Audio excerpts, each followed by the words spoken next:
Well, good morning, everybody. This is Bill McCarthy from the Southwest Indian Foundation again. I hope you are well wherever you are. So it's been a wild last couple weeks in Gallup, New Mexico. There's a lot of activity, which is refreshing to see. And we've had relatively cool weather, but more importantly, we've had a little bit of moisture. There's a little bit of rain, and that's been good for our farm. Now, I know a number of folks have been inquiring about Isidro farms and how we're doing, and I know some of you have helped us. Thank you, and helped us with the barn. And I wanted to talk a little bit about a couple of developments, positive developments. I want to have good news for you, and I think we do have some good news. The first being, as I was just up at the farm this week, and there's a mountain of produce that we're pulling out of the ground. It's at the beginning of the harvest, and we've had a ton of kale, ton of radishes, ton of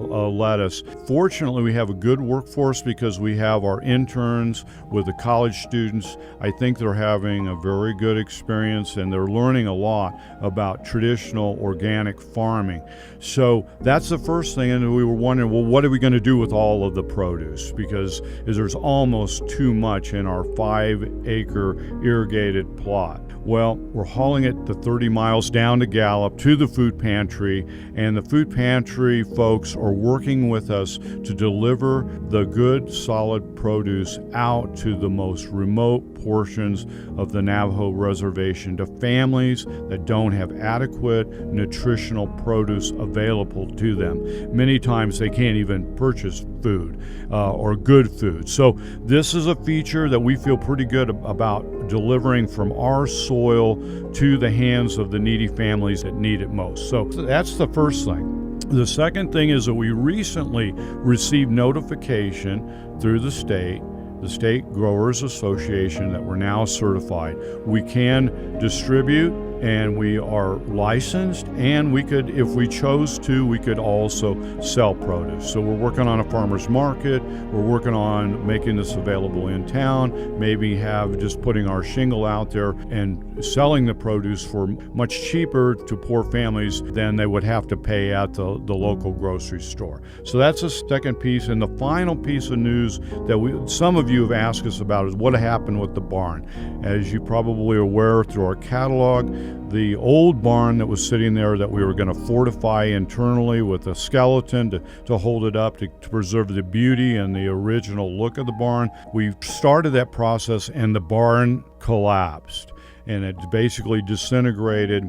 Thank goodness no one was hurt, but the barn was in a big heap, a pile of old lumber. So since then, we have put in foundations, we put in footings, we put in access for plumbing and electrical, and we have started a timber frame barn. Now, this will be an interim barn. It will be temporary. It's of the size that will probably take care of us for the next couple years for washing and processing the vegetables, etc. But the timber frame we're kind of proud of, because we've been felling trees. We've done this on our own property in the past. We have a portable mill. We're milling the timber, and we're building our own timber frame barn from scratch. And it's about halfway complete, and you can see some photos here, but it should be accomplished by the end of the summer. So looking at the big picture from point of view of where we started in May, for this our first full year, with those 3 positive developments, we think that it's a great start. We know this is a generational project, but Isidro Farms is well on its way, and we hope we're a positive influence and a positive project for the people, not only in Gallup, but on the reservation. And with that, thank you so much for your support, especially for this project, and may you always walk in beauty.